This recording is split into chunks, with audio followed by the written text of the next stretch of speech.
Welcome into a brand new edition of the 06010 ESPN Communications Podcast. I'm your host, Alex Feuz, and we are joined by the one and only Ryan Ruocco, ESPN play-by-play commentator. Ryan, you'll be on the call this Friday and Saturday. WNBA All-Star festivities begin in Indianapolis. We're a few days away. What's your reaction when you hear WNBA All-Star in Indy? How excited are you? I'm really excited, man. Having just done the game there on Sunday and having experienced the signage and the different venues that are popping up around town, little stages and concert areas, activations. It's just amazing the way this city has embraced. I mean, even when you're going through the airport, the setup that they have in there with a huge basketball court in the center of their atrium with all the all-star signage, massive all-star logos and banners and billboards all around the center of the atrium, and then announcements from the mayor about, welcome to Indy, where we love our fever. We're so excited to have the all-star game here. There's just a real feeling of, it being a central place for women's basketball right now and for big events in women's basketball. And when I think about the way the event has grown, in recent years, I mean, it really is amazing. And I think, each city just continues to try and build on the previous one. I can remember when it was in Seattle in I think it was 2017. It felt like this, like, wow. Like, I remember Sue Bird is one of my good friends. Like, she was kind of like the host of the weekend, if you will, and it felt like, wow, this All-Star weekend like feels like this big thing that maybe it hasn't in a while. And from there, it's just grown and grown and grown, and now it's really accelerated over the last couple of years. So I'm just pumped, man. And you'll be on the call with Rebecca Lobo and Holly Rowe for the skills competition Friday, and then obviously the game on Saturday. If a non-WNBA fan came up to you today and say, "Hey Ryan, I really want to get into the skills competition on Friday and the All-Star game on Saturday. What should I look forward to most?" What would you say to them? I would say that the 3-point competition and the names we're going to have in that, like, I mean, some of them I think we're still waiting to be officially announced, but I know Sabrina officially declared she's going to be in it. Obviously, last time we saw her in the 3-point competition, she, created one of the biggest viral moments in the history of women's basketball, and she also had the best performance in the history of the 3-point competition, NBA or WNBA, with the highest score ever, and what her final round was, and making 20 straight, missing only 2 shots total was just ridiculous. And so having her back to kind of try and retain her crown because she did not compete in it last year. Obviously, Caitlin told us months ago she was planning to participate in this at home in Indy. And so the idea of Caitlin and Sabrina being in this, and then some of the other names that I know are going to be in it. I think it's just going to be these huge stars in this awesome competition. And then I do think also, one thing we've seen from the game in general is in the women's game, they compete, Yeah, okay, maybe they're not playing, game 7 of the finals defense, but they're also, not playing, nobody, touch me at any moment defense, and I'm going to put up 200 points. It's a competitive game. I think we've seen that anything that has Caitlin's name attached to it certainly brings a fervor from fans in rooting for her or rooting against her. Nafisa Collier is the no doubt about it MVP if the season were to end today. So for it to be her and Caitlin who are the two captains, think it's going to be I think it's going to be awesome. There's so many great stars, and I know it's going to be a competitive game. When you're preparing to call the 3-point competition and the actual game on Saturday, how do you differentiate the two? Yeah, I mean, the game you're preparing for and calling like you do a regular game, except for that there's a little bit more storytelling. You have a broader audience. Obviously, the stakes are not the same that they would be in a regular season game. Although last year when it was Team USA against Team All-Stars and Caitlin hadn't made the Olympic team, that was felt like big stakes, obviously. But I think it's just mixing in the stories and making sure people understand, why each of these women is here right now, the kind of year they're having, and then amplifying the really fun highlight moments, and then seeing what kind of game you get down the stretch, and kind of getting into win-loss mode then. Whereas maybe you're not going to be in win-loss mode the whole game, if you will, the way you would a regular season game. And the three-point competition is kind of just, being aware of the, three-point history and statistics that are involved with each participant and, the kind of threats that they are from deep, the kind of years they're having, but then just kind of reacting to their shooting and being able to track what scores they're chasing and what they need to be able to advance within the competition. And so kind of balancing it that way. Working alongside Rebecca and Holly, and as soon as I mention those names, it's always like an instant smile with all of you three. How has that relationship evolved over the years and grown just so close knit between you three? What's been amazing, Alex, is we really were that close instantly. Like now we have, you know, well, for Rebecca and Holly, even longer, but the three of us, 13 years of friendship and, of traveling together, of doing big events together. But we got along and we vibed right away. Um, you know, we've all been through a ton together, in our lives. When Rebecca and Holly first knew me, I was in my mid 20s and a bachelor in New York. Now I'm in my late 30s and a dad of two in the burbs. I can remember the first time they met my wife, Andrea. I brought her to All-Star actually in 2018 in Minnesota, and Holly took this picture of like Andrea had her head on my neck or on my shoulder in the car when we were driving back from dinner, and Holly took this picture of us and sent it to me later from behind because she was sitting in the row behind us just to be like, I think you got to keep her there. And so, but that was it was I was excited to introduce Andrea to Holly and Rebecca and to see what they thought of her. I knew they were going to love her, but yeah, like you know, I think at the core of our relationship is respect for our work.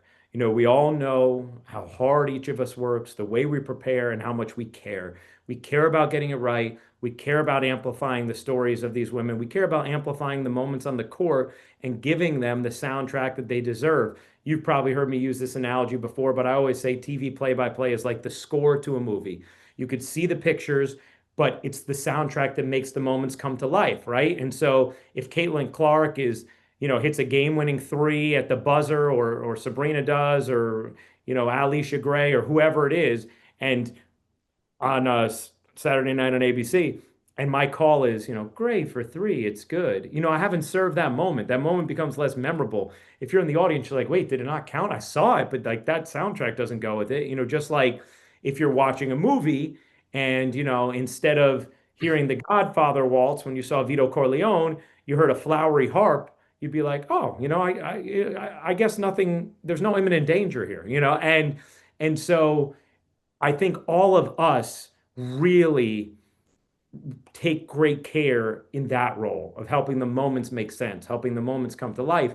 And because we each respect each other and what we do, that was kind of the foundation we were able to then build our friendship on top of. And that friendship came quickly because we had such respect for each other's work. So, I mean, I love them to death. I think Rebecca is as good as any analyst in any sport in the country. I think Holly Rowe is the greatest storyteller in the history of sports television. I don't know that people will ever fully appreciate the lengths that Holly has gone to properly promote women's sports and tell the stories of these young women. I mean, it's crazy the amount of aunts, uncles, parents, siblings of athletes that she has the numbers of, so she can get access to photos from their kids or whatever. Um, I think I benefit greatly by getting to be partners with two amazing people and amazing broadcasters. Working with Rebecca as an analyst, what have you learned most about the game of basketball from her? You know, that's a good question. I feel like I learn when you work with someone who's really smart, which Rebecca's brilliant, and you work with them as often as you do, and you spend as much time as you do, I feel like you absorb so much in a kind of a consistent drip that it just feels like you're putting on layers via osmosis rather than one big gulp of a fire hose. So it's harder to pinpoint exactly what you've learned here or there, right? I mean, I've learned what a ghost screen is. I've learned about different plays where she really likes teams starting in the backcourt off ATOs. I've learned about you know, the value of, sometimes your premier ball handler, like a Caitlin Clark, putting her in the corner and not having her run off screens. But she's going to have a positive effect just by sitting in the corner, and she's going to get to rest a possession where it actually is still benefiting her teammates because she has to be guarded. Someone has to be glued there, right? It's like, it's okay. If you see her just sitting in the corner, don't think that's lazy. Think that's, kind of dually productive. So those are the little things that come up. But like, I think more than anything else, if there was like something that sticks out, it's the way she reads the body language, and the cohesion of teammates and what she appreciates. Like she wants to see that team run and pick a player up when they fall down. She wants to see engagement from the bench. And I think it's because she's someone of great integrity who has great values, and believes that that has to be the bedrock of winning. You mentioned the growth over the years of the league, and you've been in this and been covering this for 13 years now. And how do you interpret the added scrutiny that the WNBA has been receiving? And is it just a natural growth of the league, or do you feel like there is sometimes unfair criticism to the league? I definitely think there's unfair criticism at time to the league, and I don't blame individuals. I blame the mediums in which we now communicate, and I put that in quotes because it really is not the way people communicate through social media, for example, really isn't a productive or elevated level of communication, obviously. And I think what happens is nuance is lost, and the issues that pertain to women's sports and the WNBA in particular are not all the same things that men's sports deal with. And so when you have a widening audience, and most of that new audience is used to watching men's sports, and they look at something that's happening and they say, well, this is how it'll be handled in the men, or this is how, you know, they're not necessarily wrong, but they're losing kind of the nuance and history of what maybe the WNBA has dealt with, or why you can't just carbon copy the experience that you've had in men's sports and translate them to women's sports. And I think that, with a lot of this, not to get too deep, but we consume our information on systems that upregulate rage, and they upregulate the lowest common denominator often, and they don't necessarily promote, intelligence or nuance. And so what happens is these conversations devolve into what I believe ends up being, not productive from a learning standpoint, or from an understanding standpoint, but maybe it is productive from a promotional standpoint. Like all of this attention, all of this conversation that happens, all this discourse that we've dealt with over the last year and a half, especially in and around the WNBA. I don't think people have gotten, particularly smarter, but I think that it has added attention and energy around the sport, and there's obviously positives to that. And so, I do wish some people would embrace the two things can be true, right? Like you can say, hey, the, the way Caitlin is being guarded physically, like that's that's a foul. Like she's like clearly being fouled. Like this needs to be called. And you can also say, I don't believe the entire league is targeting her, right?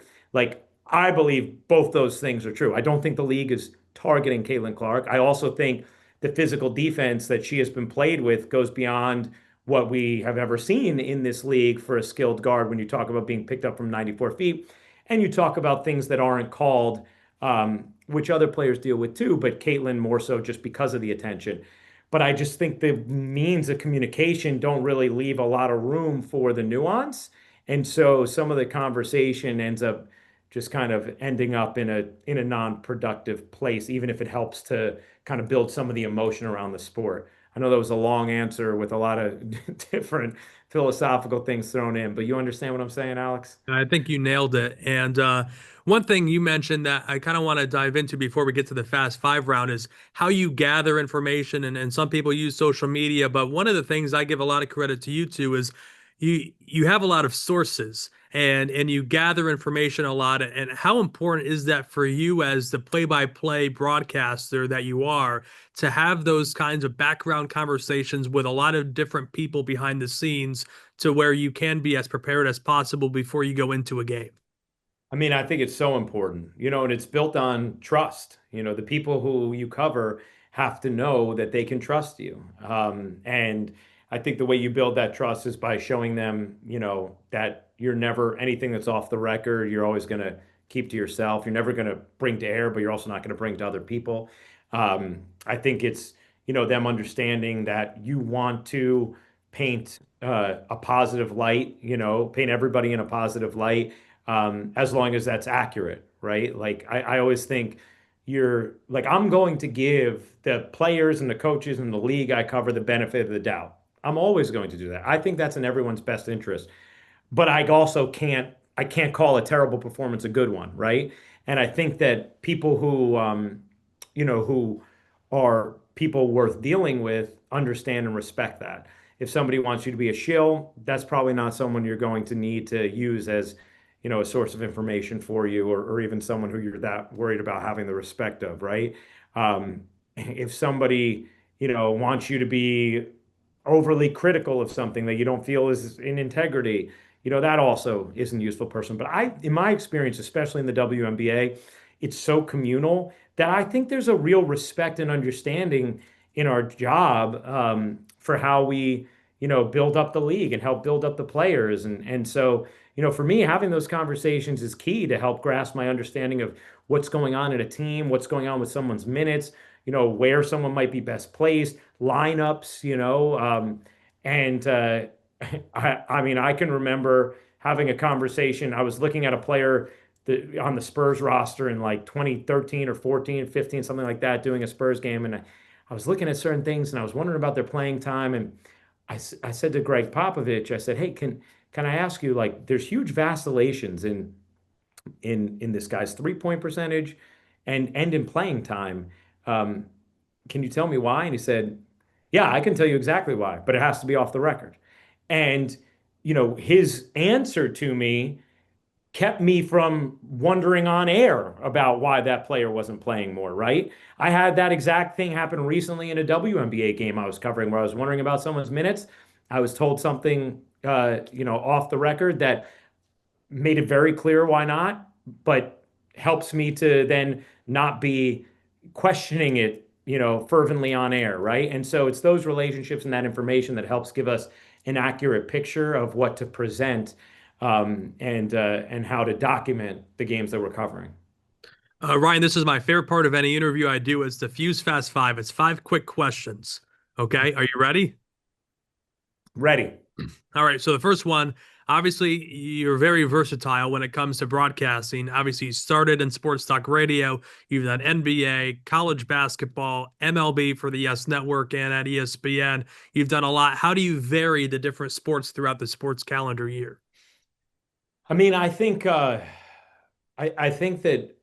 you have to have kind of like a hierarchy of events and priorities just for figuring out the schedule piece of it, which is can be challenging at times because what is true and what you want every sport you're covering and every network you might be working for, or bosses you might be working for to feel is you really do care about each project equally. Like you desperately want to be great, and want the product to be great on everything you cover. So for me, that's just really the basis. Is like I have a standard of preparation for every single broadcast I do. That does not change. Whether I'm doing a Nets preseason game or an NBA playoff game or the Final Four or a WNBA regular season game or a Yankees game in May. There's a certain level of prep. I'm going to hit it every time. That's how I'm going to perform on air, period, the end.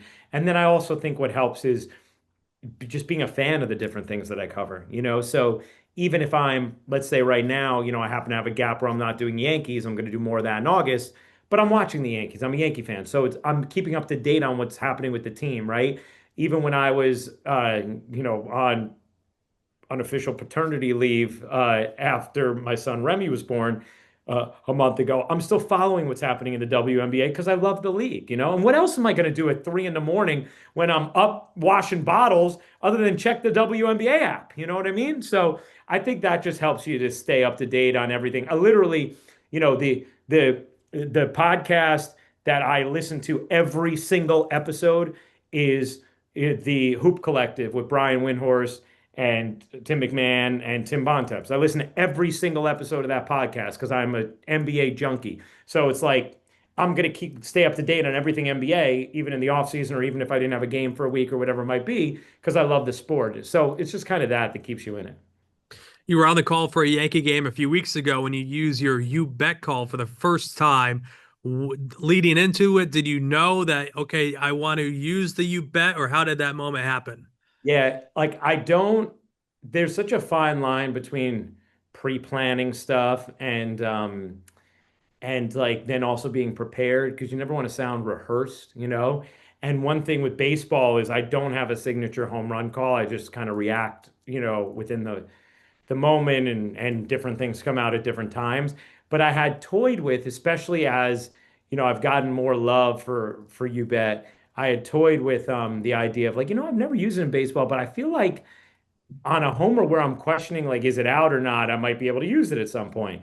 So I had it in my mind going into the series, and I was like, if there's a ball that like it feels like it could be out, but maybe not definitely. Maybe I'll ask the question and punctuate it with a you bet.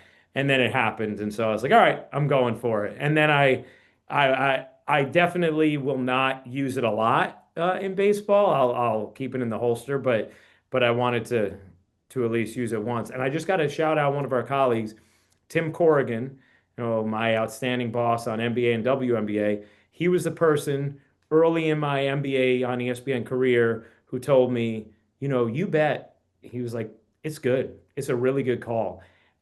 You should use it more sparingly because at that time I would use it and it was my favorite call to use, but I use it 6, 7, 8 times a game. And there wasn't necessarily a rhyme or a reason for where. And he said to me, he was like, it doesn't have to be a game winner always, but just make sure it makes sense. Like maybe it's punctuating a run or somebody's hit 3 or 4, 5 threes in a row. Or, I used one the other day for Caitlin's first bucket because she had been struggling from three and it was the first bucket of the game. But Tim was the one who kind of refined that and focused me on the call. There was a moment in the preseason where you, Rebecca, and Holly were you went to Iowa for Caitlin's return, and she said after the game, he's the man, I like him. I'm sure he had a good you bet call after she pointed to you after a three. Yeah. Uh, can you speak to your relationship with Caitlin? And obviously, it's a great, you called a lot of her college games, so obviously you had that relationship going into her when she got drafted in the WNBA. Can you speak to your relationship with Caitlin a little bit? Yeah, I think, Caitlin and I have a great relationship. I think we have real mutual respect for each other.